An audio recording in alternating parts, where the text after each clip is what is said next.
So, Mr. Frank.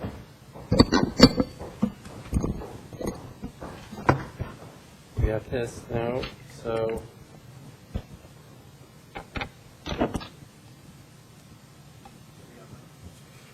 Okay. For the record, I did not request that I go first, so I did not make that official request. But I appreciate it, and thank you, Planning Commission, for your time this evening. It's much appreciated. I will try and juggle this hand mic and my slide turner, and I'm a little flustered because I've been giving it from up there. I need to get the presentation up and running. There we go. So the first question is, why am I here? It's a community update regarding our fiscal sustainability. And the time for difficult long-term financial and organizational decisions is now. And by that, we mean for many years now, 4 or 5 years, the City Council and the City Organization has been struggling with their financial situation. And over the last year, we've really been looking at where are we headed, what are the policy choices.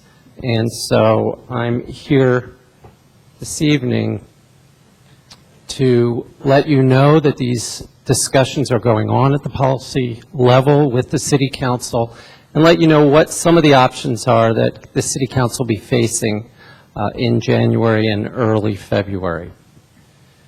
These long-term decisions have long-term impacts, and we'll talk about this a little later on, but it's important for all of us, whether you're working in this community or live in this community, to ask ourselves what we want our community to look like in the long run, what's the community character we want, and what level of services do we want provided, and the types of services we want provided in our community. The City Council wants to make sure that the community knows what discussions are occurring among themselves and the decisions that will be made. So I am going out, and others in our finance staff are also going out and talking to all our commissions, to community groups, and anyone who would like to have us attend their meetings to discuss these topics. Liz, could you do me a favor and just hit the lights down a little, please? So to date, and many of you I know have participated in previous discussions on this topic, so portions of it will be a repeat, but the strategy to date really has had 3 phases. The first is addressing the crisis. Second was stabilizing the organization and really looking and studying how we do business. And then lastly, fiscal and organizational long-term planning. We're not talking about next year or our budget for next year. We're really talking about decisions and policy decisions in the long run. So the first item, number 1, is addressing the crisis. Many of you are aware we eliminated 1/4 of all positions, and by eliminated either through retirements or layoff, over a 2-year period, we reduced our staffing by 1/4 and the associated service level reductions. We did our best to protect core services, in particular police patrol staffing, where we did not reduce any police officers that are in the patrol unit.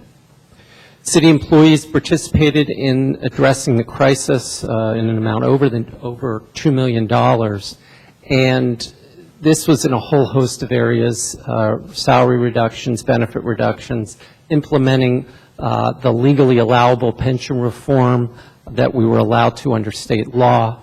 And really we looked at the way we did business in just about every area, and in some cases implemented partnerships, and others implemented technology.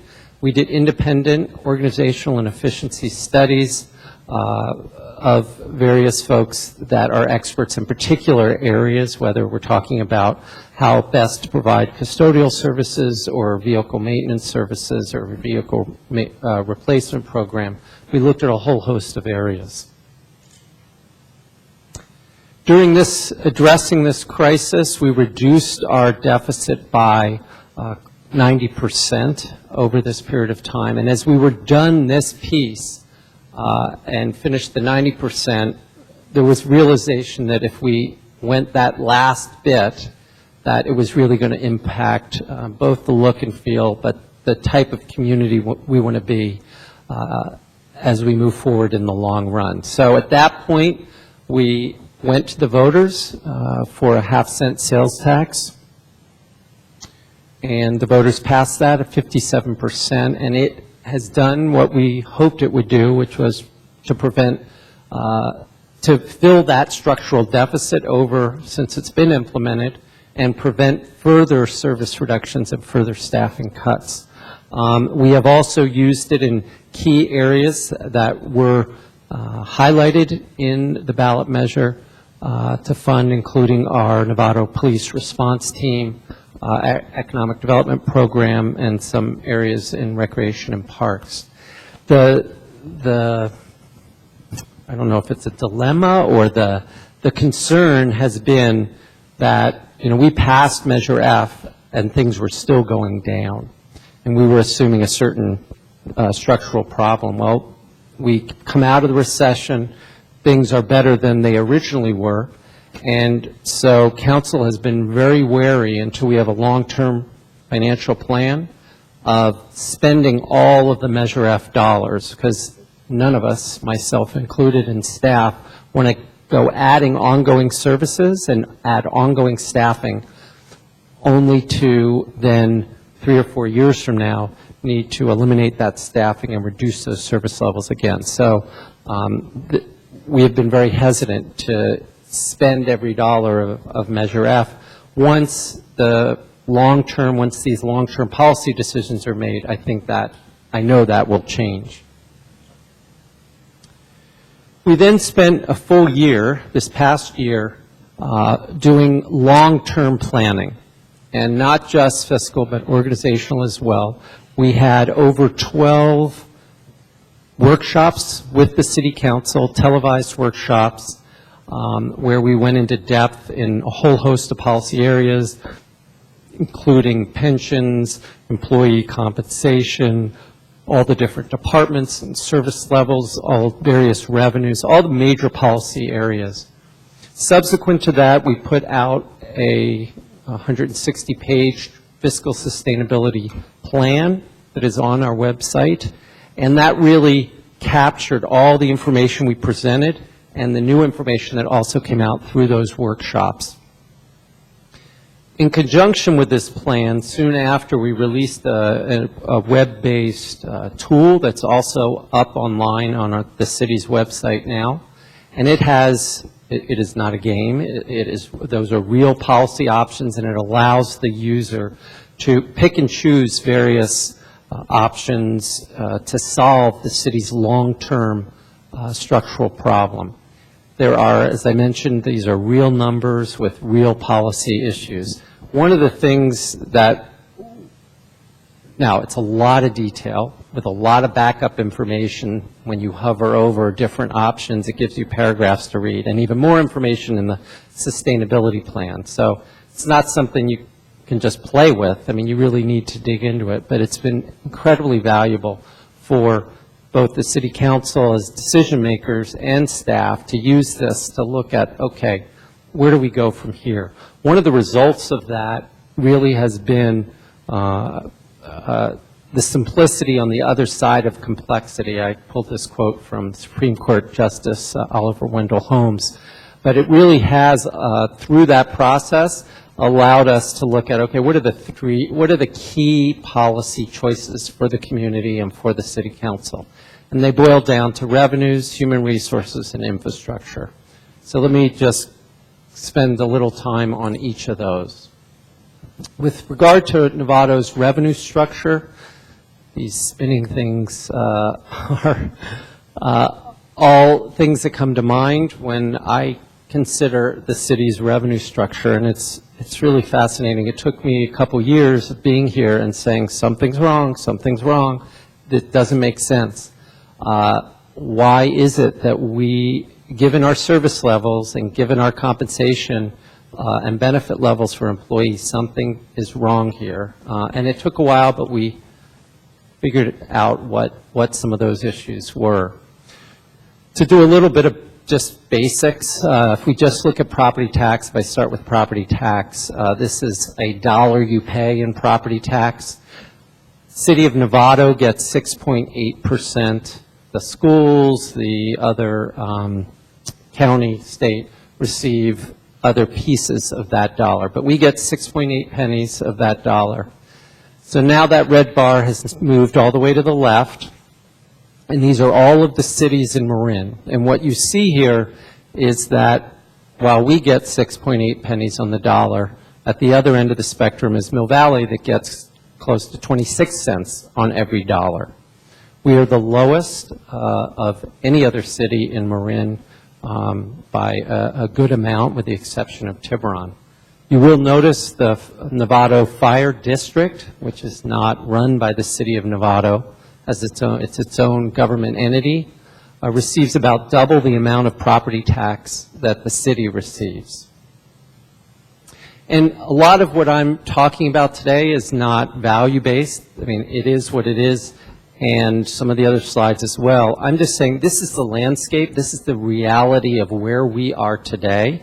Some of it we can say it's not fair, and I can say, yeah, lots of things aren't fair. This is, though, what we're faced with today, and we need to think about where we're going in the future. So it does beg the question then, why? Why is our property tax share so low compared with other cities in Marin and, to be honest, throughout California? So prior to Prop 13, which was passed by the California voters in 1978, city councils could set the property tax rate. And in fact, they did. Throughout the mid-70s, the City Council of Novato reduced their tax rate by 19%. So you see each year during that period, they reduced their property tax rate. Then the voters passed Prop 13 and locked Novato's rate, that formula, locked that rate permanently. And so that's why our percentage, that's why our rate is so low compared to others. Now, to be totally transparent, although the council at that time was lowering the tax rate because the 70s we had a lot of development going on, the property tax revenue was growing, which is why they were reducing the tax rate. They didn't need all the revenue that was coming in because there was a lot of development. A lot of new homes were being added to the tax rolls, so they were lowering. Now they just got caught with Prop 13, which froze that lower rate, and of course we don't have that type of development, and we won't have that type of development moving forward, given we're primarily a built-out community. So let's move from property tax to sales tax. With regard to, again, just some of the basics, each city receives a set 1% sales tax in their community of items that are purchased in their community, which is why we always say shop local. Purchase your things local. It helps your local services. So, for instance, in Nevada, right now we have a 9% sales tax rate. Of those 9%, 1%, one of those 9, goes to the city of Novato. Now, I should say the voters of Novato passed a half-cent sales tax, Measure F, 3 or 4 years ago. And so out of that 9, we actually get 1.5 percentage points. These are some other Bay Area communities that also have a half-cent or a quarter-cent or a full cent on top of their 1%. There are a whole host of communities, and I just added the ones in Marin. There are 4 Marin communities that are going to the voters in November to add or maintain existing add-on sales taxes. And you can see which ones those are. Our sales tax measure, Measure F, the half-cent, expires in 2 years. So not this November, but November 2 years from now. So Novato is not like other California cities. Sometimes we're proud of that, but with regard to revenues, not so proud from my point of view. We do not have a utility users tax, which half the population of the state has. Those of you coming from other communities might have recalled this. It's usually a 5% tax on your phone bill, your cell phone bill, your utilities, electric, garbage, water. We do not have that. Those cities that have it, it generates about 15% of their entire budget, entire general fund budget. We're, as far as I can tell, the only California city not receiving significant refuse franchise fees. In our case, the franchise agreement with the waste hauler or the garbage hauler is done by the Novato Sanitary District. They also are their own government entity. Surrounding communities, Petaluma and San Rafael, just as examples, get between $1.5 and $3 million per year in refuse franchise fees. A franchise is the right to operate a monopoly within a community. So most of you may know you're not allowed to call someone else to pick up your garbage, or if you have a bin, what do you call those bins? Where you get rid of, you call the bins and you put all your construction materials to get taken away. You must call Novato Disposal. You cannot call anyone but them. It is illegal to do that. Our real property transfer tax is paid when properties are sold or purchased, and ours is 1/4 the rate of Petaluma and San Rafael. And for better or worse, we only have 5% of our zoned land appropriate for the Planning Commission in industrial and commercially zoned. It's zoned that way. And for better or worse, cities are funded through property tax and sales tax. And the property tax, in our case, is set really low, and that's why cities rely on sales tax, and that's why they fight over auto dealerships and they fight over big box, because that's where cities need to get revenue to provide the services for the type of community that various communities want to be. And then lastly, the state, and really any city that had a redevelopment agency, the state eliminated those, and that put a $1 million hole in our revenue right away. So if we look at all of the revenue, I talked about property tax, sales tax, but if we look at all of the tax revenue and look at it per resident, it's like what are the resources that the city has to provide per resident to provide services? And what you see if we look at MARIN is we are the lowest of any city in MARIN in terms of resources. And I will say we are looking at apples to apples, excuse the apples up there, to send the message home. Because we don't have fire, we've equalized it with all the agencies because we needed to pull out the fire department's budget and those other agencies. So if we take a look at that again in a little different fashion, MARIN cities other than Novato receive $717 per resident. We receive 40% less. We receive $432 per resident to provide services. If we look at the cities about our size in the Central Valley, they're another 34% lower. And you can see the cities within our population range in the Central Valley. And it's not, as I've said before, it's not that I can't run a city with 284 or with 432. That isn't the problem. I can. The question is, what do we want to look like as a community? And you'll see some of these pictures as we move forward. And what type of services do we want provided? This slide got added really because of questions I received when I gave versions of this presentation the last time, and had a couple times people saying, well, why are you focusing on sales tax? It feels like you're pushing a sales tax. And my response, and really the point of this slide is, for better or worse, sales tax is one of the only ways that cities can generate revenue that makes sense. And it is, without a doubt, a regressive tax. It is set up such that things like food are not included, so the law tries to make it less regressive than it would otherwise be, but it is. But again, it's the landscape that we live in. So you see the other taxes. I've gotten questions, well, why can't we do a utility users tax then? And the answer is because almost no one has any success getting those passed at all. Likewise, parcel taxes are generally successful for school districts, but very low. It requires a 2/3 vote and very low chance for anyone else. The hotel tax or transient occupancy tax, we would have to be so far out of market to generate enough money to make a difference to even go to the voters. So that gives you some ideas of why people are generally talking about sales tax versus other types of revenue. So that was one, revenue.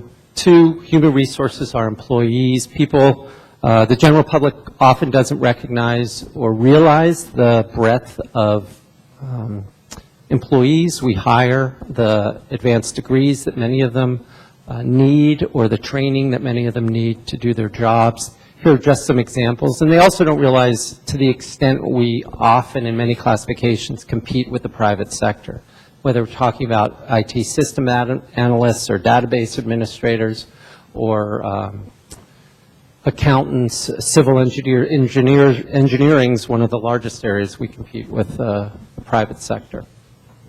Some facts: our budget is about 70% employee compensation. Is not unusual at all for cities to be here, and I've worked for cities that are upwards of 85 and 90%. It's because we provide services with people. We don't make widgets, so it makes sense. Our budget is employee compensation. And it's really important from my point of view to be able to hire and retain talent within our organization and not have people leaving or not be able to get people to come to the organization to work. This is a reminder. I've shown this slide for since we made all of those layoffs. I mentioned we reduced staffing by 1/4, but in reality, every department reduced by 1/3, with the exception of police, where they reduced by 11%. We won't go back to these numbers. We won't restore all of these positions moving forward. There are recommendations that I have to restore a small number of them in order to maintain services that we're delivering today. But it becomes even more important as we add, even more important with a smaller organization, that we're able to attract talent and keep people here. If we just use, and let me back up, council in general, historically, city councils of this city have been very conservative, thankfully, as we moved into the recession. But in compensation in general, salary benefits, our retirement plans have always been at the low end or the most conservative. And often you'll hear about retiree health and huge unfunded liabilities. The city never offered lifetime retiree health. What we do offer, and we don't offer it now, what we do offer is we pay the minimum amount required by the state to allow retirees access to health care coverage. So when they're retired down the road, they always have the ability to purchase health care coverage at the same rate that employees are paying for it at that point in time, and they pay it for themselves, the cost of that health care. A police example, 40% of our staff is in the police department. We just look at police officers. We had 14% turnover this past year. Costs us $165,000 to train each new officer in 6 months of time. And only 1 in 100 make it through that full application process and the field training to end up on the street alone. When we're able, we do our best to hire lateral police officers. It's a very rare occurrence when we're able, because of our benefits and salary, to hire a lateral. It's not as much the case as some of our folks moving to other organizations. And part of the reason for that is our officers don't live in town. They live generally in Sonoma County, and so if they can find work up for Santa Rosa, for Rohnert Park, Petaluma, they generally will take it if it makes sense for them. So most of our classifications are significantly below market, and it is creating challenges for us. And my fear is that as the economy continues to improve and as those baby boomers sort of sat on the sidelines when they were scared to retire are now, I think, more ready, feeling like the market has calmed down, their real estate, their homes have gained value back, and they're more willing to step out of the workforce. And that will impact us significantly if we aren't able to bring qualified workers into the organization. So that's item 2. Item 3 is really with regard to infrastructure investment. Most of us know it costs a lot less to preserve something and maintain something than replace it. The city owns over $300 million in assets, and those are our streets, storm drains, buildings. You can see up here all the things, bridges, retaining walls, paths. We are not and have not been spending what we needed to spend on infrastructure. Just for this coming year, we need about $3.7 million, and we have $2.8 available, which is a $900,000 gap. The exception to funding infrastructure really has been our streets, and the reason for that is the voters passed bond measures specifically for streets in '89 and in 2000. So our streets are actually, despite what some people may believe, the streets overall are in good shape. But at this point, all that funding has been spent. And it goes again to the question, what type of community do we want to look like? The photos on the left are some parks from Central Valley. On the right side is Novato. Medians, our median crews have been reduced by 31%. These are both photos from Novato. So examples of what more of the medians might look like in the future or what they can look like as we move forward. Retaining walls throughout town. We have not been replacing these. They exist all over town. Were put into place in the 60s and 70s, and they are all, or in many cases, we need to be looking to replace that, and there is no funding set aside to do that. Oh, and I should say these are all retaining walls in town, so they're real photos from Novato. Storm drain system is another one where we have not set aside funding for repair or replacement. It's hidden to most residents, but it protects us from flooding throughout town, and our maintenance staff, before a storm is coming, know the culverts to clean out, where there are issues, where to go to fix some of the issues here. But the storm drains need attention sooner rather than later before they start failing. So again, what do we want to look like, the left side or the right? And so I come back to those 3 policy areas, revenues, human resources, and infrastructure. And I had a slide here that had all the various policy choices in each of these areas, and I've removed it. And I've removed it because if folks are interested in really understanding those various policy options and how they play together, I really do encourage you to go to the options tool on the website. The financial plan, city staff has a recommendation there, and so you can see there what that recommendation is as well. But I'd encourage you to speak with council members, pay attention to the process as it moves forward, and those hearings in January and early February. So what happens if we don't fix the problem through one of these means, through certain policy options? And they're real impacts, and they're not necessarily just next year, but they go on. They're long-term impacts. And there are police service reduction impacts. There's infrastructure, median, street decline, and certain things that Measure F is paying directly will go away, including our entire economic development program.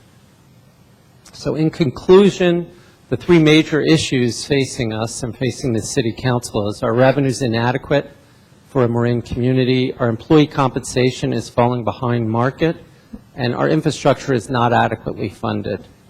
There's long-term decisions. we need to ask ourselves, what are the service levels we want? What is the community character we want? And these are difficult decisions. I will end by saying that the organization and the community is really primed for success in a whole host of areas, and I'm convinced that once decisions are made on these long-term financial, whatever the policy decisions that are made for the long term, we'll be able to focus there and move our community forward in a positive fashion. So with that, these are just links to all of the information, and there's a tremendous amount of it on the city's website. So with that, I will take any questions that you want now, or you're welcome to send me an email, or anyone watching on TV can send me an email as well, and I'm happy to provide responses. Thank you. Thank you very much, Mr. Frank. That was very informative. Commissioners, any questions? Start with Mr. Tanner. Yeah. Thanks for coming, Mike. You showed for revenue, sales tax, I think a quarter cent would raise $2 million, a half cent would raise $4. Is that above and beyond F? No, F raises 400, I'm sorry. Measure F raises $4 million a year. Okay, so the slide you put up would just basically get us back to status quo. With regard, if Measure, you mean if Measure F was extended? Right. No, I would say if Measure F was extended, if you look at the policy option tool, if Measure F was extended, it would allow you to fund infrastructure at a certain level moving forward. It would also allow you to bring staff closer to market over a long period of time, and it would not restore service levels. It would restore sort of baseline service levels the way they are today. It would not be increasing service levels, but it would bring the service levels like they are today and continue with them moving forward. Okay. I look forward to checking out this survey online and dabbling with it. Thank you. Thanks. Commissioner Butler. Hi, Michael. No questions on the content, but I'm curious if the presentation is available on the city website. You didn't get a copy. Right. It will be available. I've been tweaking it as I've moved along. Rob saw it already. This is his second time seeing it, so he sees a couple of different tweaks. But one of my hopes is to actually take tonight's presentation and clip it and put the video right on the website, but we'll also put the PowerPoint itself. Great. Thank you. Sure. Commissioner Walker. Yes, thank you for coming. I'm going to go look forward to the website and play around a little bit too. But question, of all those revenue sources, is there any one that is more stable than others? I mean, it's a great point. Sales tax ideally is not the best revenue source because it's more volatile than many. One of the things we saw during the recession, one of the advantages of us having a lot of the value-driven stores, so Costco, Target, Marshalls, Ross, all of those, is we didn't fall as dramatically with regard to sales tax as other Marin communities did. So it also means we're not going up as much as other Marin communities now. But that's the downside of sales tax. There aren't property tax generally. I mean, if you do a parcel tax, it's hard to get passed, but if you do, we know property tax doesn't change. It pretty much goes up in small amounts unless we're having a boom. And so that's the other. Yeah. That's more stable.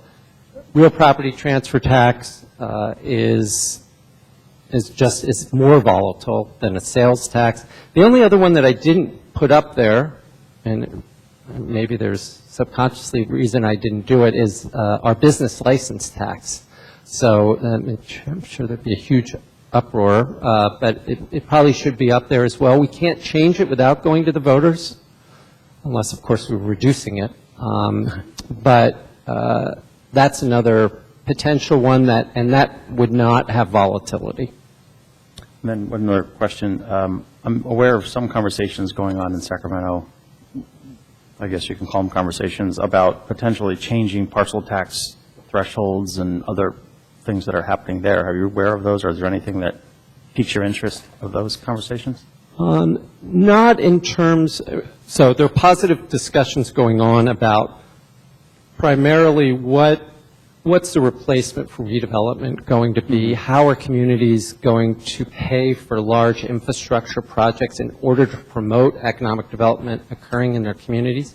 So there are various, actually a whole host of laws related to that and shaping that as we move forward. There are some moves to reduce the threshold for, and now I'm blanking on exactly, but moving it from 2/3 to 55% for certain items, and I think they might be infrastructure items. Yeah. Go to the voters with infrastructure items instead of 2/3.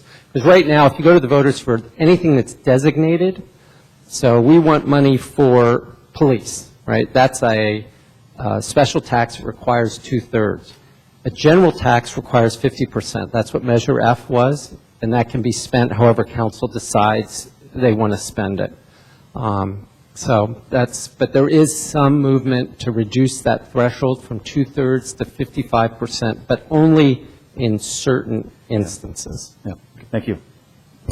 Commissioner Dawson? Thank you again for coming. Appreciate it. Back on sales tax, with what comes to mind is the two targets that have opened, one in Petaluma, one in San Rafael, and given the revenue that has come from the target Novato, is it known what kind of impacts, realizing that maybe not so much the one in Petaluma, but certainly the one in San Rafael will be siphoning people off that used to come to the one in Novato? So great question, and you'll notice a piece that's missing in the entire presentation is economic development. And the reason it's missing is it's my view that, and we're doing a lot of really aggressive economic development right now, it will take all of that economic development to just keep us from losing sales tax share. You just have to look at the targets in San Rafael and Petaluma, the casino opening up, all of the big box and other development, retail development going on in Petaluma, to know that we got to do a lot of work to keep up and to keep our share, let alone increasing our sales tax. So that's why you're not seeing that as that's really a policy choice. I don't think we have a choice. We've got to aggressively keep doing that just to stay even. Thanks. Okay, I don't have many comments. I've already commented significantly on this, but just very appreciative of all the work you guys have done in the background, all the staff. It's been, I mean, I know how long the process has been and how hard this is, and it's just really appreciated by me personally. I'm sure everybody else would join me in saying thank you. You're welcome. Thank you. Appreciate the time.